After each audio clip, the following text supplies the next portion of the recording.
আজ স্কুল থেকে ফিরে আমি ক্লান্ত হয়ে রাস্তা ধরে হাঁটছিলাম। হঠাৎ চোখে পড়ল ঝোপে কিছু নড়ে। ও, ছোট্ট একটি বিড়াল সেখানে মিউ মিউ করছে।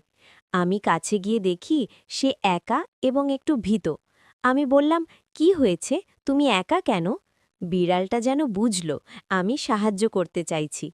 আমি তাকে কোলে তুলে দুধ দিলাম। ছোট্ট বিড়ালটা খুশি হয়ে আমার দিকে তাকালো। ও যেন বলছে, তুমি আমার বন্ধু। আমি হাসি দিয়ে বললাম, হ্যাঁ, তুমি আমার নতুন বন্ধু।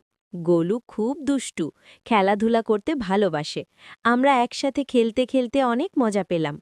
হঠাৎ দেখি ছাদের পাশে একটা টব পড়ে যাচ্ছে। আমি চেঁচাই, ওই, টব পড়বে কিন্তু।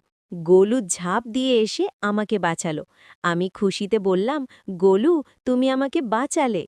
গোলু যেন হাসল এবং বলল, বন্ধু হলে এটা করতেই হয়। শেষে আমরা বসে সূর্যাস্ত দেখলাম। আজ আমি শিখলাম, ছোট প্রাণীও বড় কাজ করতে পারে। ভালোবাসা আর বন্ধুত্ব সব কিছু জয় করে। এভাবেই আমরা সুখে, খেলাধুলা আর একে অপরের সঙ্গে ভালোবাসা নিয়ে দিন কাটালাম।